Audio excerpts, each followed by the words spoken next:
오늘은 현장 복음 메시지 65과 66과 이제 마지막 거의 다 왔습니다. 오늘 65과는 말씀의 능력을 증거하라 그랬어요. 어제 메시지가 64과가 하나님의 성령이 강하게 역사하는 사람 그랬잖아요. 그죠?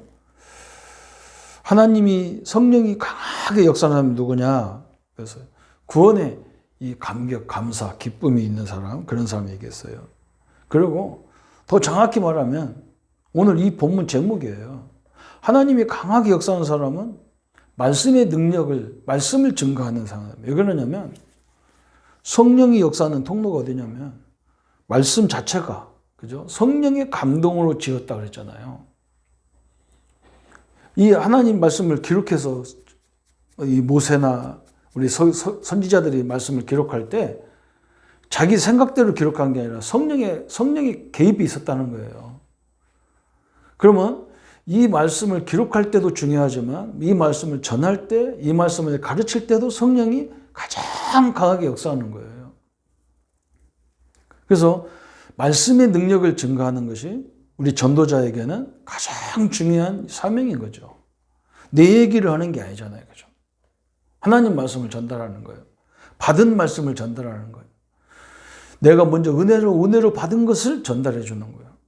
또 때로는 우리 선배들이나 우리 목사님들을 통해서 사역자를 통해서 말씀을 받아서 전달하는 거예요. 그게 하나님의 뜻이라고 믿을 때 전달해지는 거잖아요. 그래서 말씀의 능력을 증거하라. 베드로전서 3장 14절 22절에 말은 사람의 인격을 대신하잖아요. 그죠? 저 사람 말하는 소리 들어보면 그 인격을 알 수가 있다는 말이죠. 부모님의 말씀은 그분의 인격이죠. 말씀에 인격, 감정, 성품, 의지 등이 다 들어있어요. 고로 하나님의 말씀은 곧 하나님이다. 그런 말은 하나님 말씀 속에 하나님의 인격도 들어있고 하나님의 성품도 들어있고 하나님의 감정도 들어있고 하나님의 의지, 뜻도 들어있단 말이죠. 그래서 우리가 하나님 말씀을 드려야 되는 거예요. 어떤 사람들은 뭐라고 하냐면 이제 말씀 다 안다는 거예요. 여러분 그게요 굉장히 교만하고 무서운 얘기예요. 말씀을 아는 게 중요한 게 아니에요. 말씀을 들어서 우리가 뭘 얻으려고 하느냐? 힘을 얻어야죠. 말씀은 믿음은 들으면서 난단 말은 힘이 들으면서 나기 때문에 그래요. 그래서 여러분 우리 교단의 특징이 뭐냐면 사역하는 전도단체인데도 전도를 많이 하라고 안 하고 모임이 많아. 막 말씀 듣는 모임이 많아. 근데 사람들이 이상하잖아. 와가지고 아니 지금 가서 전도해야 되는데 왜 말씀 받으라고 예배가 이렇게 많고 그러냐. 여러분 말씀이 들으면서 내가 믿음이 안 생기는데 여러분이 말씀을 제대로 믿어지면 나와 연관된 모든 것에 지금 내가 가지도 않았는데 성령이 역사한다는 걸 거의 사람들이 인정하지 않아요. 내가 가봐야 몇 군데 가냐고. 참 너무 답답한 거죠. 하나님이 역사하는 시간인데 얼마나 중요합니까? 그런데 사람들은 거기다가 예배보다 사역이 우선이라니까. 특히 우리 교단, 우리 전도운동하는 사람들 그거 조심해야 돼. 절대 그렇지 않습니다. 말씀은요, 예배는 왜 드립니까? 말씀 들으려고 듣는 거예요. 믿음이 생기도록 하나님이 인도해달라고 하는 거예요. 그 믿음이라는 건 뭐냐? 우리가 이 시간 앉아있을 때 하나님은 모든 성령, 흑암, 저주 모든 것이 다 무너지고 결박되는 시간이고 얼마나 소중합니까? 오늘 이 축복을요 잘 깨달아야 되죠. 그러므로 전도는 하나님의 능력을 말씀을 말하는 것이다. 성경을 읽기 전에 말씀을 전하기 전에 먼저 깨달을 것이 있다 그랬어요. 그래서 먼저 뭘 깨달아야 되느냐? 보혜사 성령은 당신과 함께한다. 이걸 먼저 깨달아야 돼요. 말씀 전할 때 들을 때 마찬가지예요. 또 두 번째 하나님을 만나야 된다. 세 번째 예수 그리스도를 만나는 삶을 체험이 있어야 된다. 이 말은 뭐냐? 그죠? 예수님을 만난다. 우리는 날마다 그러면 예수님을 어떻게 만나냔 말이에요. 사도 바울이 사도행전 9장에 다메섹에 가다가 예수님을 만났는데 사실은 사도 바울은요 매일 만났어. 매일. 어떻게 만나냐? 모든 사건 속에 예수님을 만나는 거예요. 사건 속에. 모든 문제 속에서 복음으로 해석하는 게 하나님을 만나는 거예요. 그래서 세 가지, 성령과 함께하고 하나님을 만나야 되고 예수 그리스도를 만나는 삶이 이루어져야 된다 그랬어요.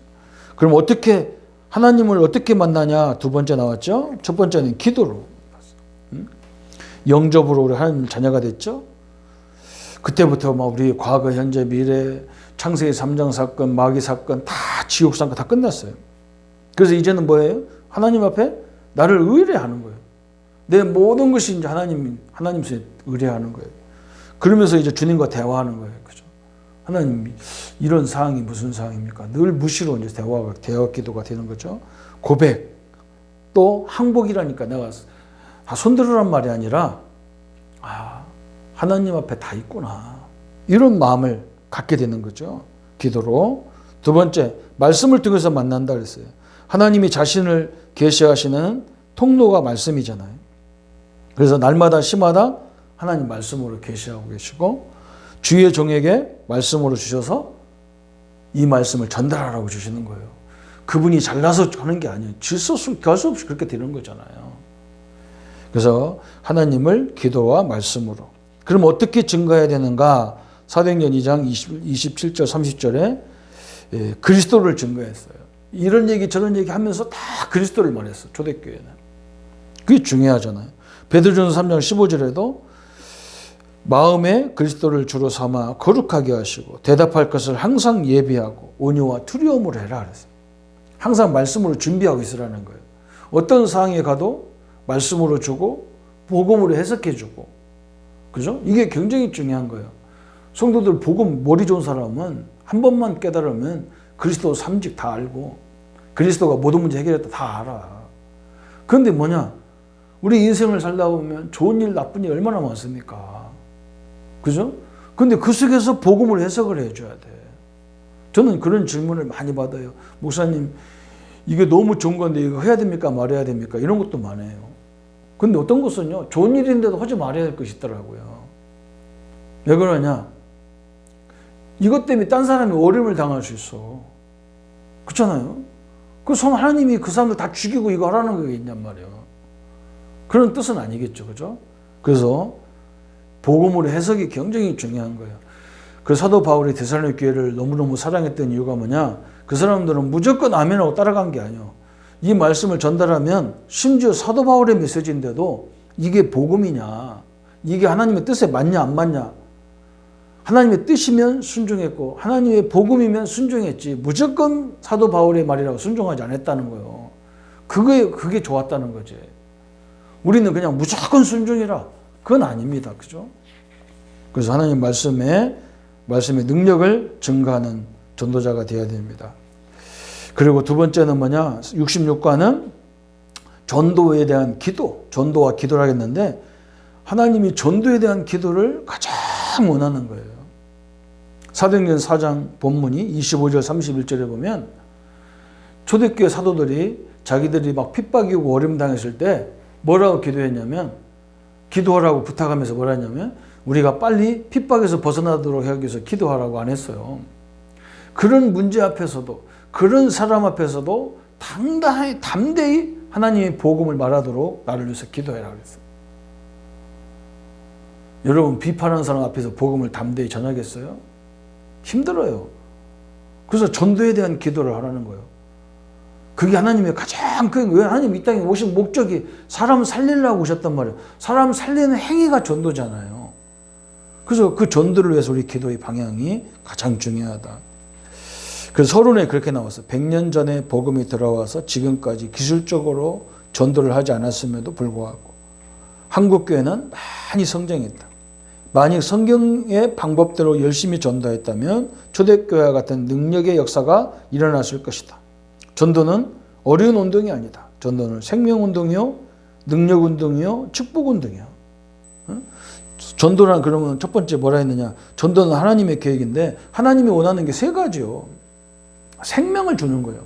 그것도 예수 생명을 주는 거예요. 그리스도의 생명을 붙잡게 만들어주는 거예요. 그게 제일 중요한 거예요. 그 다음에 두 번째는 뭐냐? 그리스도가 우리와 함께하기 때문에 그분의 능력이 나의 능력이라는 것을 가르쳐 줘야 돼.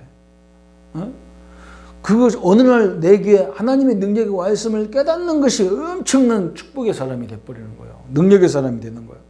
세 번째는 뭐냐? 축복 운동. 그죠? 이 전도는요, 어마어마한 축복인 거예요. 한번 생각해 보세요. 나라를 위해서 일제시대에 어떤 사람은 그냥 심부름 나라를 위해서 독립군들한테 뭐 갖다 주다가 죽은 사람도 있어. 아무거나 한약하니 그냥 뭐 갖다 주러 가다가 죽었어. 근데 그 사람은 어떻게 합니까? 그 사람을 국립묘지에 안치하고 그 가족들을 다 국가에서 유공자 가정이라고 해서 보상도 다 해줘요. 나라를 위해서도 하는데요. 하나님의 나라를 위해서 헌신한 사람을 하나님 그냥 놔두겠어요? 여러분, 전도자를 위해서 기도해드리고 전도자에게 선교비, 전도비를 들여서 가서 전도하시라고, 그거요 절대 상을 잊지 않습니다. 진짜 상을 잊지 않아요. 전도하지 않는 거기다 내는 거하고 전도자에게 하는 거하고 완전 달라요. 전도하는 교회다 하는 거하고 전도하지 않는 교회다 하는 거 완전 다른 겁니다. 축복운동이요. 그래서 너무너무 중요하잖아요. 그래서 이 축복운동, 그러므로 기도의 응답이 나타나는 것을 체험하려면 무엇이 필요하냐? 하나님 나와 함께하는 것부터 필요한 거예요. 여기서부터 축복이 시작된 거예요. 아니, 나 같은 사람이 어떻게 하나님이 함께하냔 말이에요. 그것도 세상 끝날까지. 축복이 여기서부터 시작되는데 이걸 축복으로 생각하는 사람이 아무도 없어. 우리는 그 얘기 가서 해줘야 한다니까. 어느 날 이상하게 믿음을 그냥 듣다 보면 그 믿음이 내 걸로 돼버려. 그래.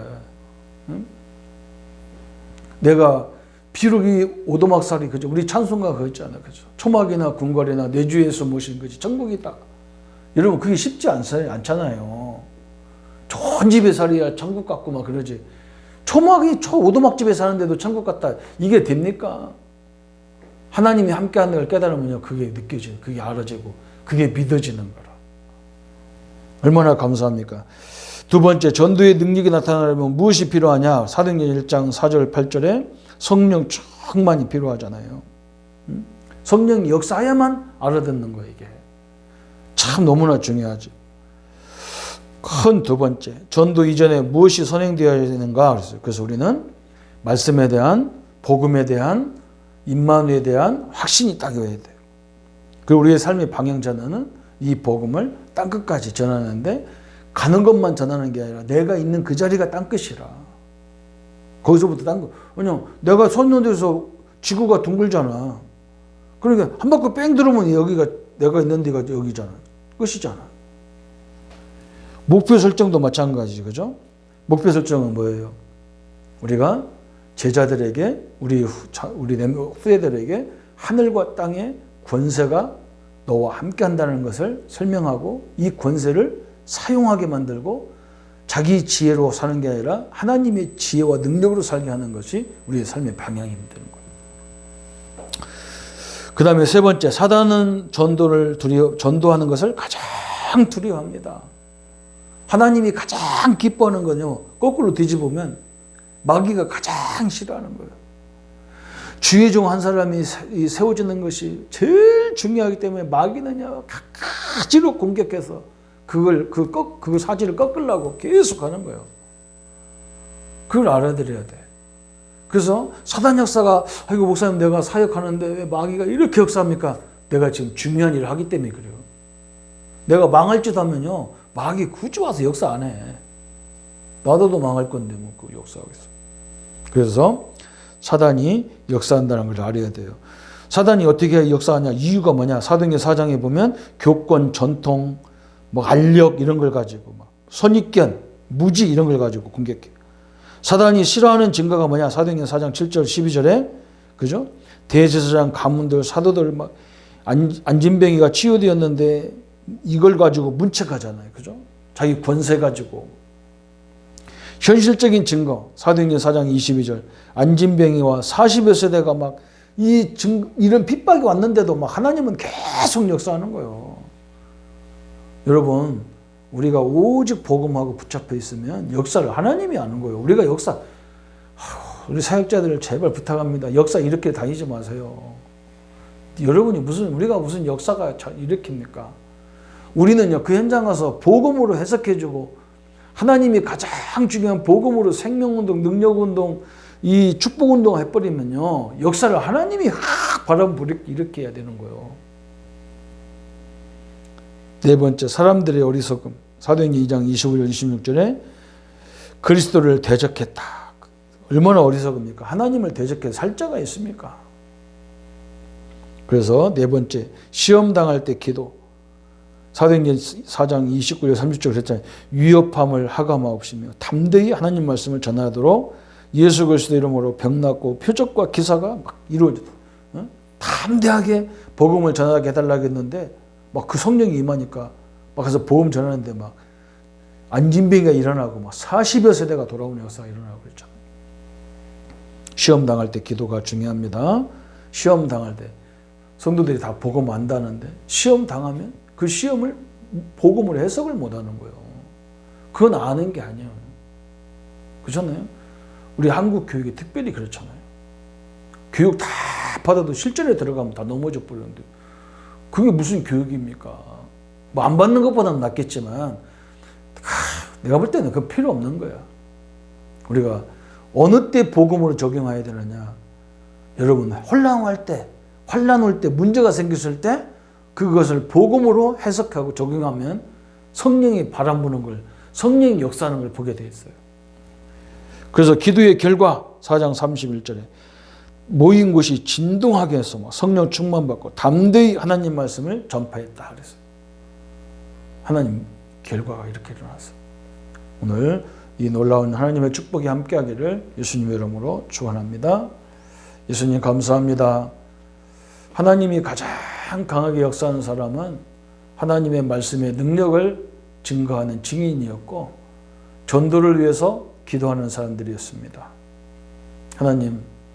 하나님의 일이 전도인데 그 일을 우리에게 위임하셔서 하나님이 하실 일을 우리가 대신하고 있는 겁니다. 하나님이 말씀을 전해야 되는데 부족한 우리들을 들어서 복음을 전합니다. 여기에 쓰임받는 자체가 얼마나 축복인지를 알게 하시고 우리 사역자들에게 또 우리 성도님들에게 시대적인 응답으로 늘 축복하여 주옵소서. 예수 그리스도 이름으로 기도합니다. 아멘.